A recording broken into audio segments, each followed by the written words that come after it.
민선 측이 새롭게 탄생한 청주시 의회가 시작부터 뒷말을 낳고 있습니다. 집요하게 문제점을 파고들던 의원들이 해당 업무에서 빠지거나 전문성을 가진 초선 의원들이 특위에서 빠져 논란이 되고 있습니다. 김대웅 기자의 보도입니다. 지난 7월 개원한 민선 7기 청주시 의회.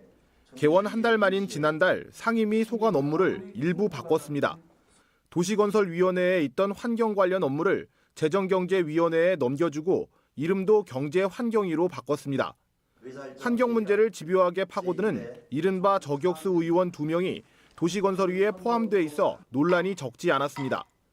김용규 위원장은 취임과 동시에 매립장 특혜 의혹을 재조사하겠다고 공언한 상태였고, 초선인 박완희 의원은 지역의 환경 전문가로 소각장과 도시공원 문제 해결을 위해 도시건설위에 들어온 상태였습니다. 도시건설위가 반대했지만 표결을 거쳐 결국 개편이 확정됐고, 전문성을 가진 의원들이 원치 않게 업무에서 배제돼 석연치 않다는 뒷말이 나왔습니다.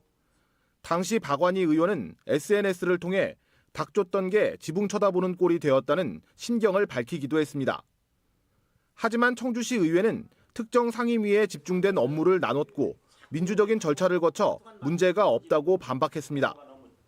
민주적인 절차가 반드시 있었고 문제될 것은 전혀 없다. 왜?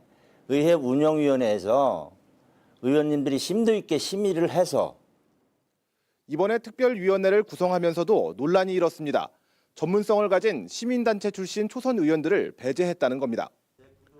해당 의원들은 의원 쌈짓돈 비판을 받던 소규모 주민수건 사업비 폐지를 요구하면서 의장단과 맞서던 상황.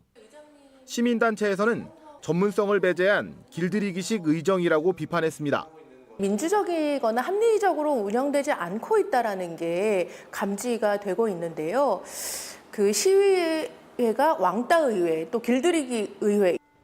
시민운동가 출신이 대거 입성하면서 견제 기능이 강화될 것으로 기대를 모았던 청주시 의회. 상임위 배정과 특위 구성을 두고 시작부터 논란이 이어지고 있습니다. MBC 뉴스 김대웅입니다.